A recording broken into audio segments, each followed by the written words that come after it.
The world of children's stories is one of magic and wonder, danger and heroes, and we delight in the tales of the mythical and unknown. There is always a hint of darkness, but in the end, goodness always prevails. Disney has long been the narrator behind most of our beloved stories, and almost everyone knows that the version we see in cartoons is never the real story in its entirety.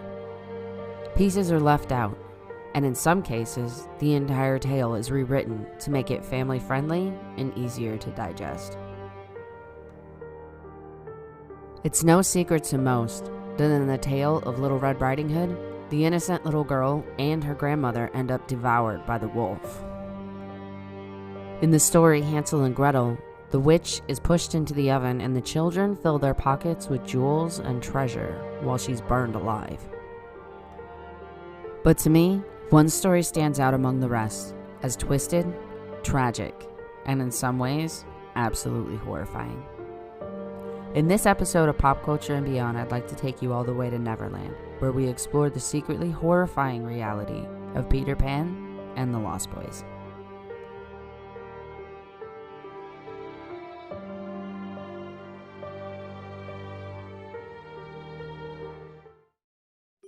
Peter Pan is the timeless tale of a little boy who wouldn't grow up. In the widely known Disney adaptation, he befriends the Darling children and convinces them to come with him to Neverland for adventures and fun. He convinces Wendy to become a mother of sorts to the children who already reside there, known as the Lost Boys, and the kids all agree, leading to great adventure involving pirates, Native Americans, and mermaids. At the end of it all, Peter Pan and the Lost Boys defeat Captain Hook and the pirates, commandeering his ship, the Jolly Roger, and sailing it back to London, where he returns the children safe and sound. In the sequel, Return to Neverland, Wendy's daughter is kidnapped by pirates and finds herself embarking on her own adventures in Neverland, ultimately to be rescued and returned safely by none other than the notorious Peter Pan himself. There have been numerous adaptations, retellings, and reimaginings of the Peter Pan story. But however you cut it, in every tale, Peter Pan is the embodiment of innocence and childhood wonder, whereas Captain Hook is the villain, hell-bent on destroying Peter and his band of Lost Boys. But is that really all that there is to the story? And in fact, is Peter Pan really the hero at all? Forget everything you know about the boy who never grows up, because we're going back to J.M. Barrie's Peter and Wendy to discover just how sinister this character actually is. In the original book, it is heavily implied that Peter Pan is the only immortal in Neverland. Everyone will eventually grow up, and to deal with this problem, Peter routinely thins out the Lost Boys when they become too old. This can mean one of two things. Either he kills them, or he simply takes them back when he's done with them and just drops them off. Now, considering the fact that the Lost Boys have grown up with no parents, no rules, and no one to teach them how the world actually works, that essentially makes them feral children. So if Peter does just bring them back to Kensington Gardens and drop them off, that's not only irresponsible, but pretty messed up if you ask me. In other passages of the book, it's said that Peter routinely starts fights with the pirates, leading the Lost Boys into battle, which, taking into account that he's the only immortal, shows a definite disregard for their lives. If that wasn't bad enough, it also says that during these fights, he would switch sides and begin fighting his own Lost Boys to the death, giving a lot of validity to the idea that he's not only capable, but willing to kill off his Lost Boys when they're no longer useful to him. Peter Pan is an immortal child. He doesn't know the difference between reality and fantasy, and therefore has no real sense of right and wrong. This is shown in the fact that in the book, Peter Pan alters the Lost Boys' bodies so that they can fit into the treehouse doors. The book doesn't exactly go into detail on what this means, but rather leaves this disturbing revelation up to your imagination. You can argue that the entire island is magic, and therefore he and the fairies could simply conjure up a spell or use a little fairy dust to help them shrink. it seems logical until we get a little further into the book and find out that Peter sometimes feeds the Lost Boys pretend food and doesn't believe them when they tell him that they are hungry. Knowing that, and knowing that he routinely injures and harms, if not kills, the Lost Boys, thinking that it's all a game, it would be fair to suggest that mutilating their bodies would not be out of the question either. Knowing what we now know about the boy who would never grow up, it calls into question a few things about the story. Some have suggested that Peter Pan is in fact the angel of death, who is helping children cross over to the other side.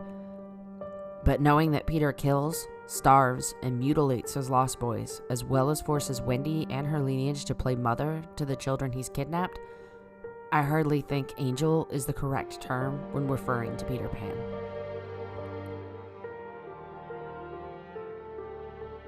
In the original story, most of the kids who would eventually become Lost Boys meet Peter Pan at Kensington Gardens, a park in London, when they wander off from their parents only to find the fairy boy who convinces them to come back to Neverland with him. Now, in a lot of ancient cultures, there is a creature who operates quite a lot like Peter Pan, so I have my theories about what he actually is, but we'll get into that a little later. There are two already established fan theories that actually make a lot of sense to me, but I want to know what you think. Lost Boy is a novel by Christina Henry. It's a retelling of the classic Peter Pan tale from the perspective of Captain Hook. The story is a novelization of the theory that Captain Hook was once himself a lost boy. Upon finding out that Peter is dangerous and murders them when he deems them too old, he escaped and became a pirate, taking on the name Captain Hook and vowing to stop Peter from harming any other children. The story goes on to suggest that the pirates and his crew are in fact other Lost Boys that he has either rescued or who have just managed to escape.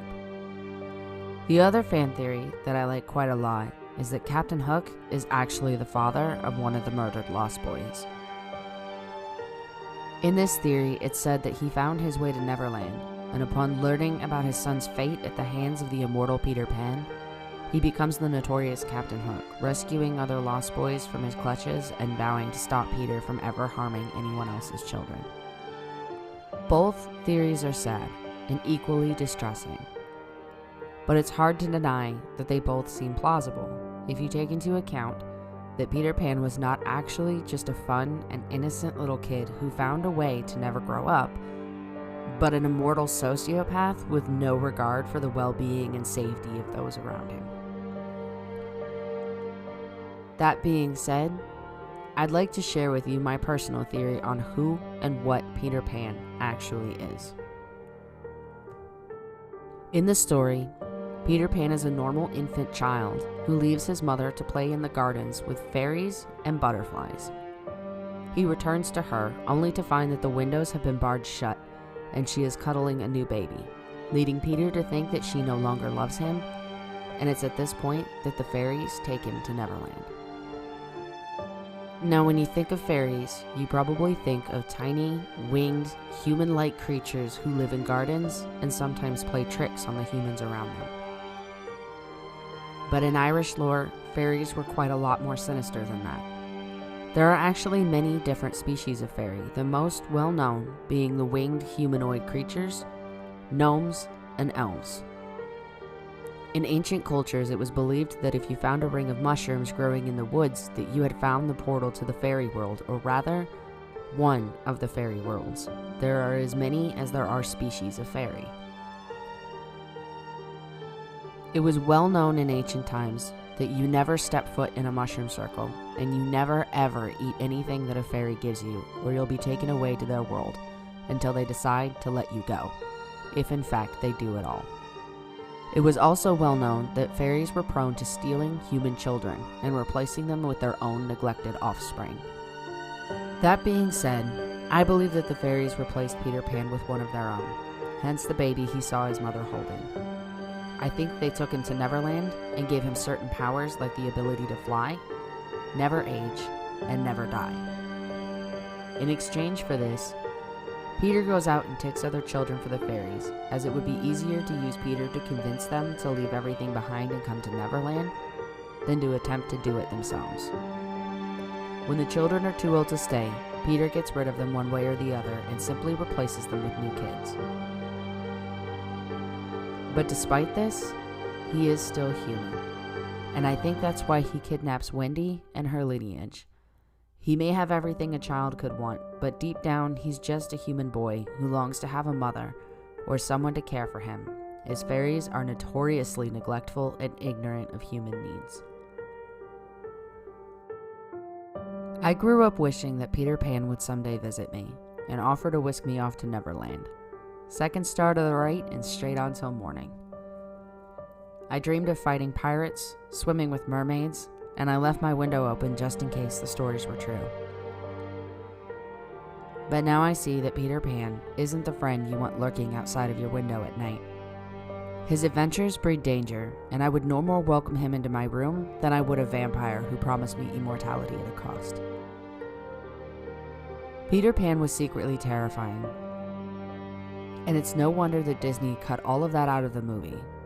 I mean, who wants to take their kids to see a movie about a creature who flies into your room in the night, promises you everything you could imagine, and flies you off to a magical world where you'll never see your parents again, and eventually you will die a brutal and bloody death, either at the hands of a pirate or at the whimsy of a creature who is nothing more than a wolf in sheep's clothes?